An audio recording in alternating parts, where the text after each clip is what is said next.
Sarapan di London, makan siang di Paris, dan makan malam di Barcelona. Rasanya quotes ini tidak akan relate untuk kaum yang sarapan, makan siang, dan makan malamnya dijadiin satu. Karena cuma di jam 3 sore angkringannya lek bagong baru buka.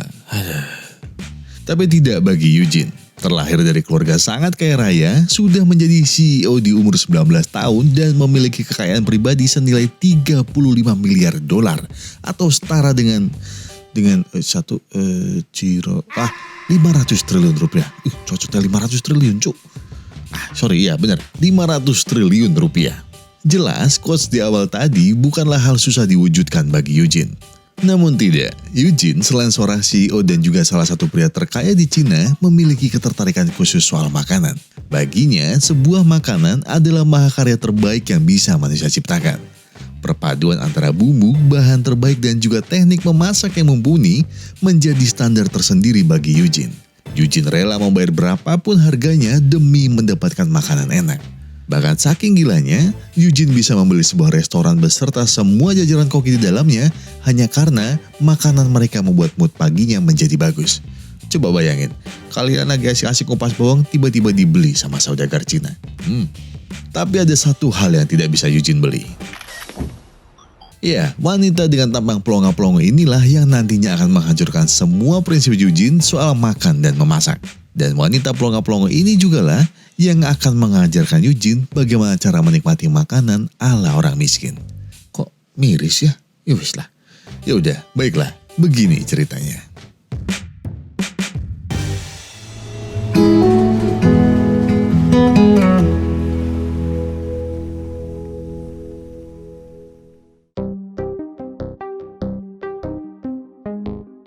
Kata orang tua, awali hari dengan sesuatu yang baik. Jadi, hari itu, Eugene mengawali hari dengan memakan wagyu tajima dan juga memecat karyawannya. Cocok yang ngawur. Enggak. Eugene bukan bos yang asal mecat karyawannya cuma karena karyawannya lebih milih pakai Android daripada pakai iPhone. Eugene hanya tidak suka ketika karyawannya mengingatkannya soal waktu makannya yang lama. Karena waktu makan baginya adalah hal private, layaknya mandi. Lah, gak nyambung analoginya. Hari ini jadwal Eugene asli. Wanita yang mencurigakan ini adalah Seung-neun. Dia sedang menjalankan misi dari temannya untuk mengkosek-kosek kap mobil mantan temannya itu. Sebuah Audi Q7 warna hitam di lantai 2. Semuanya salah sasaran. Itu bukan mobil mantan temannya dan itu bukan lantai 2, melainkan 3. Eugene yang melihat itu pun menawarkan Seung-neun mau masuk rumah sakit atau kantor polisi. Tahu dirinya akan dipukuli oleh orang kaya, Seung-neun pun memilih minta maaf daripada harus masuk rumah sakit. Dia juga berjanji akan mengganti semua biaya perbaikannya asal jangan masukkan dia ke penjara ataupun rumah sakit. Mendengar itu pun, Eugene ingin bukti agar Seung-neun tidak kabur. Pertemuan antara keduanya bagaikan air dan minyak yang tidak akan pernah akur. Eugene yang orang yang tertata dan penuh perhitungan berbanding terbalik dengan Seung-neun yang orangnya berantakan dan spontanitas. Ini masih ditambah dengan kehidupan mereka yang sangat berbeda. Eugene jelas-jelas berasal dari keluarga sultan, sedangkan Seung-neun, baju aja seminggu ganti cuma 2 kali.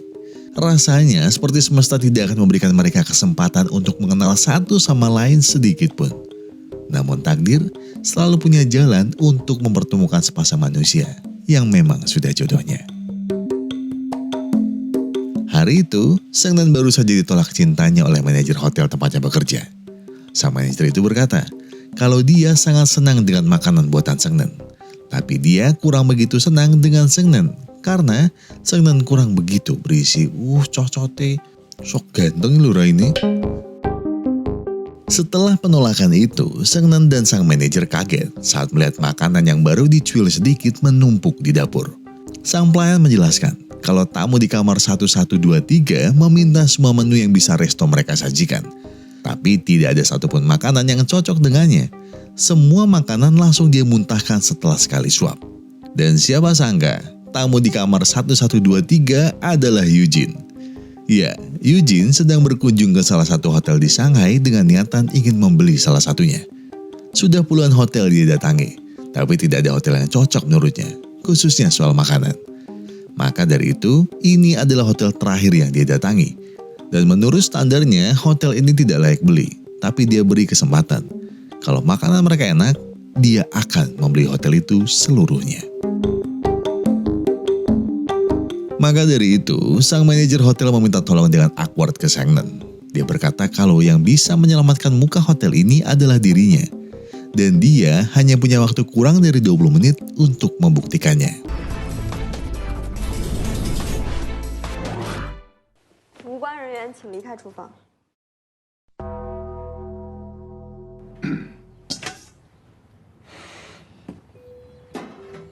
这道菜我知道。 Spaghetti alla strega. Eugene sempat skeptis dengan masakan ini, tapi entah kenapa dia terdorong untuk mencobanya. Dan yang terjadi setelah itu adalah magic.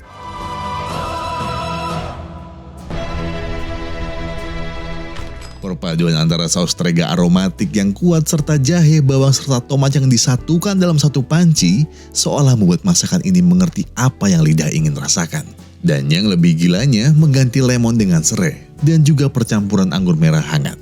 Seolah membuat masakan musim panas ini berubah menjadi masakan musim dingin yang bisa menghangatkan hati. Tapi tidak ada resep baku bagi makanan ini. Semuanya tergantung bahan dan jumlah yang diinginkan. Dan itu pun tergantung sang koki. Bagi pencicip makanan seperti Eugene, dia tidak hanya peduli soal rasa. Tapi mereka juga mau sang koki membaca dengan tepat apa keinginan mereka. Dan Gu Sang-nan berhasil dengan tepat membaca keinginan Eugene. Dan dia menantikan kejutan selanjutnya dari sang koki. 接下来除了他的菜， Namun sayang, harusnya malam itu menjadi perayaan semua orang. Tapi tidak dengan Sang-nan. Dia hanya melihat pujaan hatinya bermain-main dengan wanita lain. Jadi malam itu, ya dia memilih curhat dengan orang tua. Sang-nan pun lebih memilih memendam lukanya dengan mabuk-mabukan di atas genteng. Tapi rasanya bukan pilihan yang bijak ketika kamu jalan aja nggak lurus. Cocok deh. Eugene yang malam itu tengah membuat Mi kaget. Dan dia lebih marah saat melihat Sang-nan yang bagaimana bisa sampai di balkon kamarnya. Dengan setengah mabuk, Sang-nan pun meminta maaf dan berniat pamit. Tapi bukan senang, Eugene malah panik karena Sang-nan malah ingin melompat dari balkon.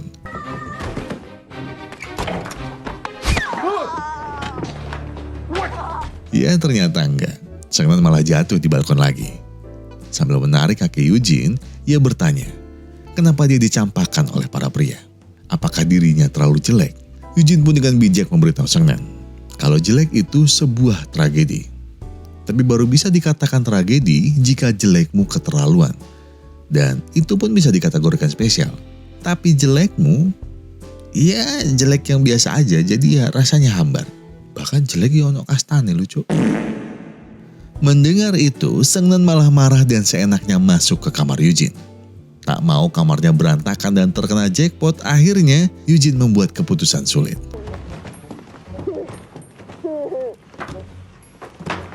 Oke, masukin orang ke koper kayaknya bukan ide yang bagus. Malam itu Eugene dan Sang-nan harus masuk penjara karena kesalahpahaman itu. Eugene yang belum sempat makan mie di hotel malah teralihkan perhatiannya ke seorang sipir yang sedang membuat mie tanpa cara yang baik dan benar. Karena cara yang baik dan benar menurut Eugene adalah, pertama, air harus mendidih pada suhu 100 derajat Celcius sampai aromanya menguap. Kedua, mie harus masak dalam 3 menit agar matang sempurna. Al dente. Dan saat itulah mulai tuangkan minyak dan bumbu ke atas mie. Aduk agar bumbu merata. Masak air baru, setelah matang tuangkan ke atas mie. Tutup mie, diamkan lagi selama 3 menit dan setelah itu langsung santap. Alah, tuh jadi lapar cocok. Bawaan kemarin masih enak gak ya? Beruntung, Eugene dan Sang-nan berhasil keluar atas jaminan dari perwakilan masing-masing. Teman Sang-nan pun meminta Sang-nan untuk meminta maaf kepada Eugene. Tapi Eugene sudah capek dengan segala kesialan yang Sang-nan bawa. Jadi, dia langsung menyuruh Sang-nan pergi dari sana. Esok paginya, Eugene bersama ajudan pribadinya kembali mengecek segala kekurangan hotel yang akan mereka beli. Saat sedang serius mengobrol itulah tiba-tiba segerombolan anak-anak berlari, diikuti oleh Sang-nan dan juga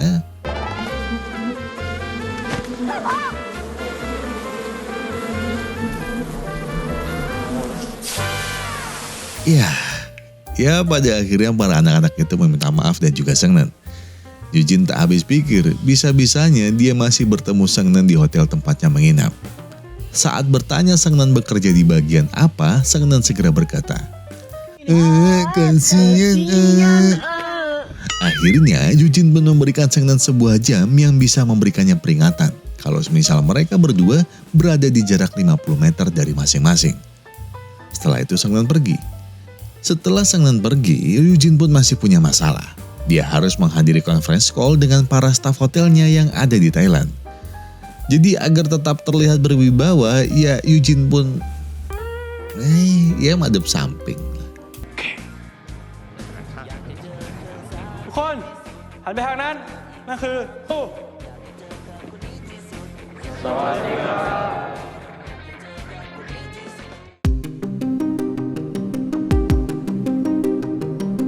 Esoknya dapur kembali dibuat heboh ketika tamu kamar 1123 memesan makanan dengan hanya tertulis telur. Merasa tertantang, Seungneun pun mengeluarkan semua kemampuannya untuk membuat hidangan berbasis telur. 怎么这么多？ Telur karosel, telur orak-arik, telur salad, telur omelet, telur cream and cheese, telur rebus, telur zucchini, telur sosis tortilla, telur pizza, bahkan sampai telur sayap pun dimasak oleh Seungneun. Tidak ada hidangan yang tak bisa Seungneun buat. Dan semuanya berhasil membuat Yujin senang bukan kepalang. Yang tidak senang hanya staf dapur karena dari pagi sampai malam mereka bekerja tanpa henti untuk mewujudkan makanan sempurna pesanan Yujin. Dan akhirnya di hidangan terakhir, Seungneun mengajikan sebuah telur rebus dengan isian tinta cumi. Dan Yujin mengartikan itu sebagai pertanda menyerah dari sang koki. Yujin pun segera mendatangi dapur dan melihat serta merasa sepertinya koki yang membuat makanannya tidak ada di sana. Jelas saja itu karena Seungneun baru saja menggebuki sang manajer yang mulai mendekatinya lagi. Sekembalinya ke dapur, Seungneun pun mendapati surat dari tamu kamar 1123 yang berkata, "Jangan kabur, kamu adalah lawanku yang sepadan. Jadi, aku menunggu kejutan-kejutan selanjutnya."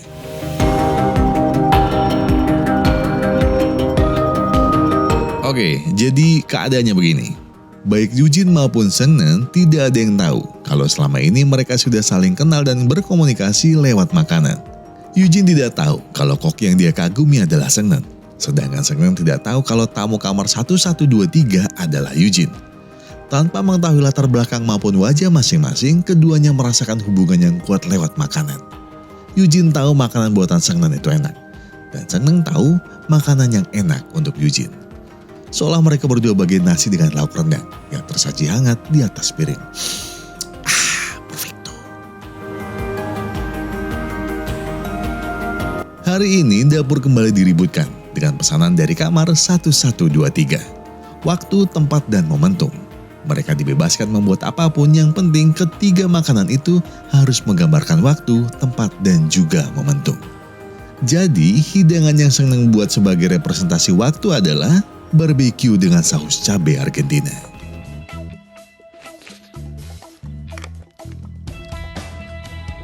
Panas serta gurihnya barbecue bagai gairah di musim panas yang seperti kembang api, ditambah aroma yang kuat dari saus cabai Argentina yang membuat sensasi pedas namun nikmat di setiap gigitannya. Hidangan kedua adalah sup ayam rosemary. Sajian berasa unik yang menggambarkan perasaan kita seperti mercusuar misterius di tengah laut, yang menjadi deskripsi tepat dari Shanghai. Dan inilah makanan buatan Seungneun yang mempresentasikan tempat. Dan hidangan ketiga sekaligus terakhir adalah hidangan yang mempresentasikan momentum, daging domba ala Prancis. Seperti daging domba pada umumnya, yang membuatnya menonjol adalah sausnya. Tapi hidangan ini Seungneun menggunakan bubuk matcha untuk memberi aroma segar. Sebuah ekspresi dari semangat upacara teh di Jepang. Sekali seumur hidup. Atau sebuah momentum. Yujin begitu puas dengan semua hidangan yang disajikan. Sampai sebuah hidangan penutup datang. Persembahan dari sang koki untuk Yujin. Sebuah es krim dengan paduan almond Amerika, blueberry Kanada, dan gooseberry Inggris. Yujin tertawa karena maksud dari sang koki adalah eksistensi. Yujin lahir di Amerika, besar di Kanada, dan belajar dan bekerja di Inggris. Tapi ada satu bahan yang membuat dia penasaran. Truffle putih Alba dari Italia. Yujin pun meminta bertemu sang koki. Dan setelah itu,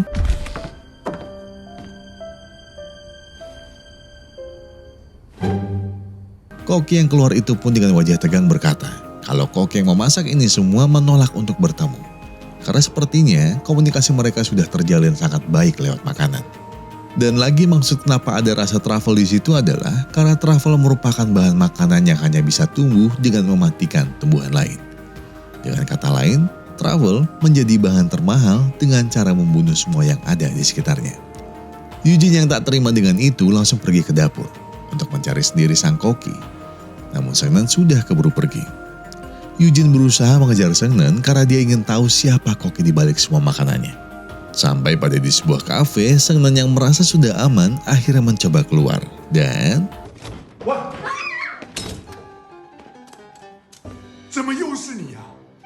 Eugene tak menyangka kalau koki yang dia cari-cari adalah Seungnan.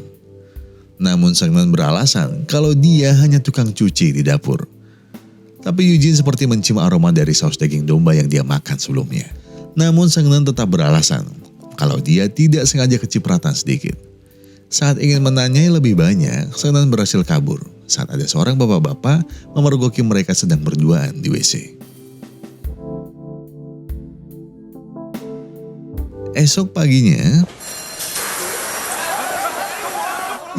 ternyata Eugene membuat simulasi seolah-olah terjadi kebakaran dengan alasan ingin melihat kesigapan para staf. Namun aslinya Eugene ingin menggoda Seungnan. Dan terlihat Seungnan memakai masker perang agar tidak ketahuan. Seungnan yang dipaksa membuka maskernya pun segera dihentikan oleh Eugene. Setelah itu menyuruh mereka bubar. Sebenarnya Eugene sudah tahu kalau Seungnan adalah koki yang membuatkannya makanan. Dia hanya menggoda Seungnan karena senang dengan kepolosannya serta tingkahnya yang sering di luar nalar. Maka dari itulah Eugene sekalian menjebaknya dengan memesan kue untuk dibuatkan padanya. Saat tahu kalau Eugene akan masuk ke dapur, Seungnan bersembunyi. Dan ketahuan lagi dengan cara yang sama. Di sana, Seungnan yang sudah tertangkap basah akhirnya mengaku. Saat ditanya sejak kapan dia tahu identitas Eugene sebagai tamu kamar 1123. Seungnan tanpa sengaja melihat Eugene yang sedang diwawancara di luar hotel waktu itu. Eugene kembali bertanya, kenapa dia membuatkan makanan bertema sekali seumur hidup, tapi menutupnya dengan hidangan berbalut truffle yang syarat sindiran kepadanya. Seungnan balik bertanya dengan bilang kalau bukankah itu sama saja seperti dirimu yang menganggapku pengganggu tapi terus mencariku. Ya, jadi apa yang Eugene cari sebenarnya? Apakah karena memang makanan Seungnan sangat enak? Atau apakah kreasi makanan Seungnan selama ini di luar nalarnya? Atau apakah ada hal lain yang Eugene cari? Entahlah, tidak ada rumput bergoyang yang bisa ditanya. Tapi yang pasti, Eugene tidak mau jauh dari Seungnan. Saat mengetahui Seungnan mengambil cuti karena sakit, ini yang Eugene lakukan.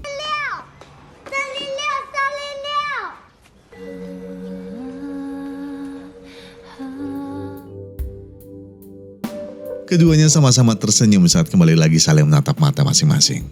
Entah rindu atau mungkin candu. Tapi yang pasti, kamar Seungnan terlalu berantakan dan berdebu untuk kedatangan seorang tamu. Setelah berhasil menutup aibnya, dengan congkak, Eugene masuk dan meminta Seungnan memasak untuknya.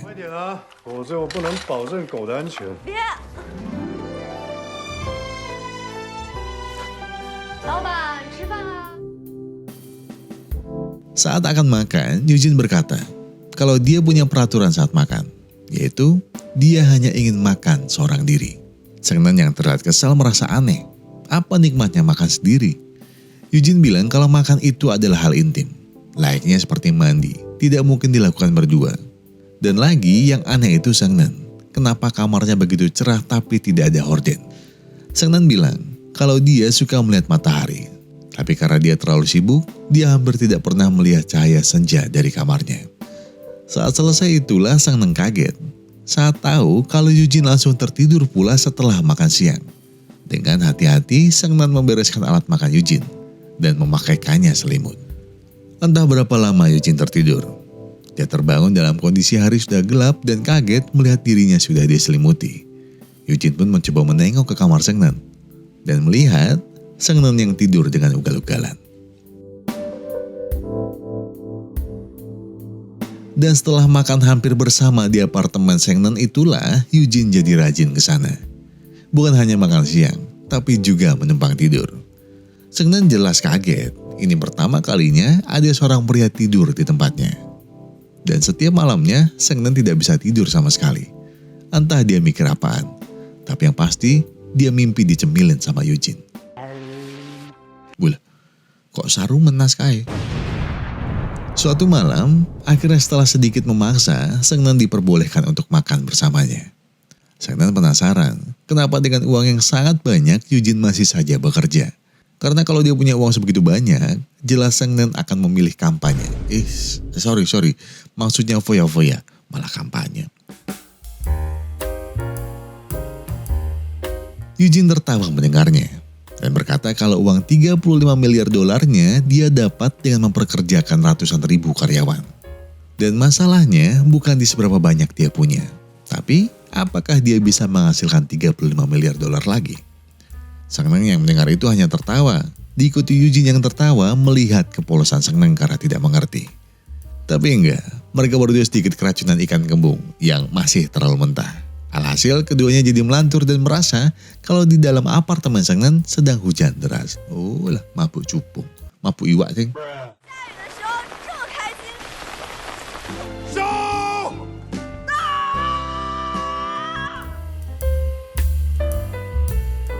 Dan akhirnya Eugene tersadar. Dia pun merasa malu melihat dirinya dan Seng Nan memakai payung di dalam bis. Eugene segera menyuruh Seng Nan diam karena malu. Namun bukannya tenang, Eugene malah baper. Seng Nan dengan polos berkata kalau Eugene tidak boleh sampai kehujanan. Tapi kalau nanti Eugene kehujanan, Seng Nan tidak akan membiarkan dirinya sakit. Dan akan membuatkan makanan yang enak agar Eugene cepat sembuh.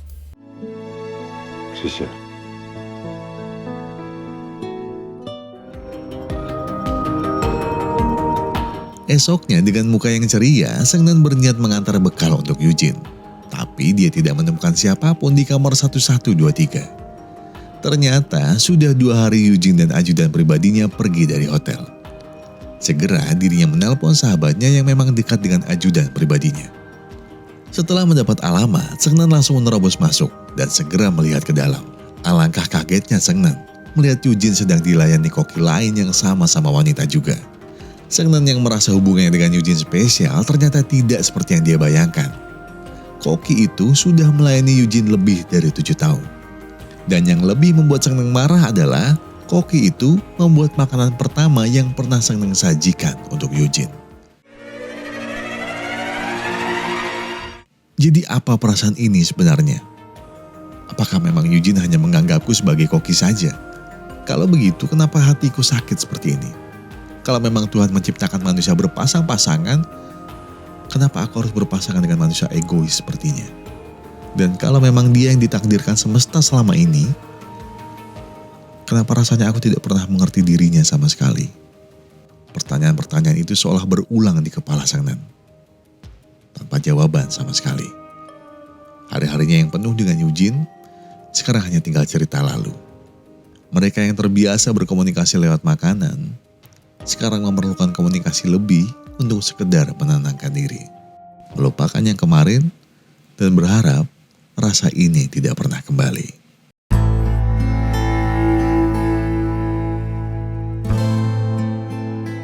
Tapi memang Tuhan selalu menjawab doa umatnya tidak dengan cara yang langsung. Hari itu, sekembalinya dari Shanghai, tiba-tiba Eugene menanyakan hal yang tidak mungkin dia tanyakan ke kokinya. Maukah kau makan bersamaku? Dengan bingung dan penuh khawatir, sang koki berkata, kalau dia tidak bisa menemani Eugene makan bersama, karena dia hanya membuat 1 porsi setiap kali dia masak. Selain itu, saya khawatir Tuan. Kalau yang Tuan Eugene butuhkan bukan lagi makanan. Maka dari itu, mulai dari sekarang saya akan mengundurkan diri.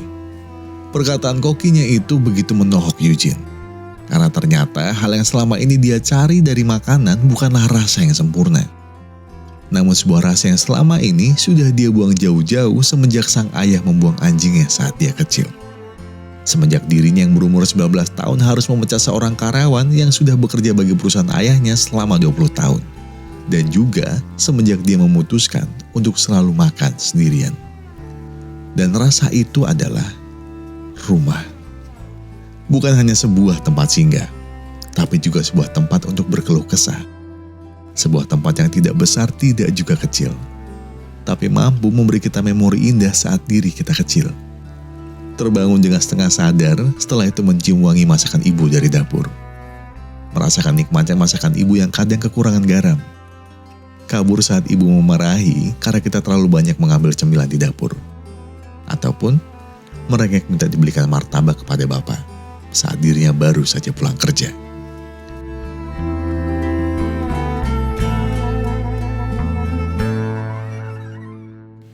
Eugene segera kembali ke Shanghai.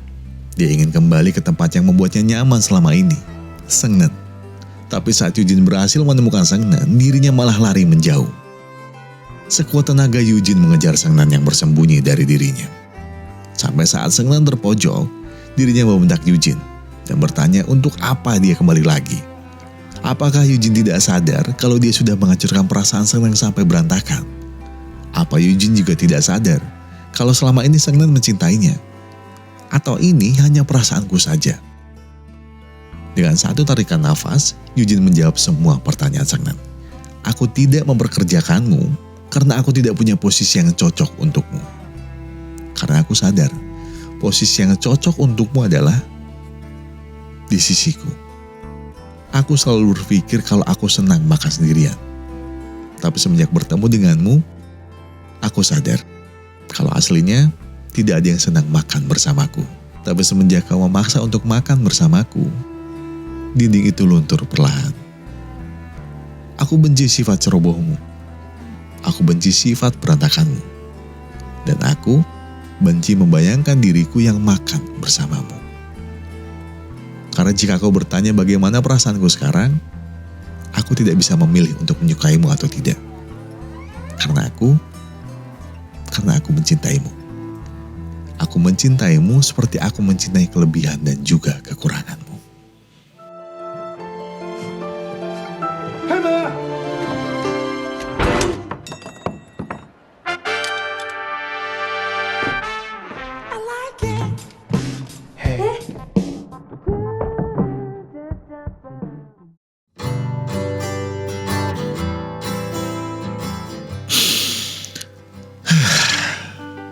Ending yang hangat. Ending yang sangat hangat.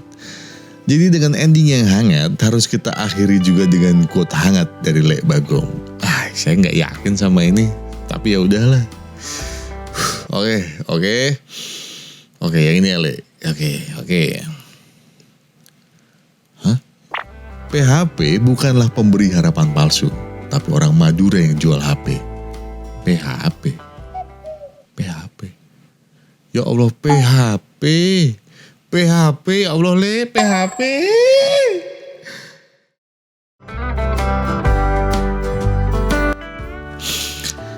Sorry, mari kita ulang. Saya pakai kata-kata saya sendiri aja nih. Makanan adalah kebutuhan pokok manusia, sekaligus sumber energi untuk beraktivitas. Maka dari itu, kita patut bersyukur atas makanan yang bisa kita nikmati. Makanan tidak hanya memuaskan perut, tapi juga memenuhi jiwa dengan kelezatan dan kenikmatan. Apa yang saya bilang ini tidak hanya mencerminkan kebahagiaan dalam menikmati makanan, tetapi juga menyoroti bagaimana makanan memiliki kekuatan untuk menyatukan orang-orang. Dalam setiap asupan, ada cerita dan kenangan yang terkandung. Penting bagi kita untuk menghargai setiap momen makan sebagai sebuah kesempatan untuk menikmati hidangan dengan sepenuh hati.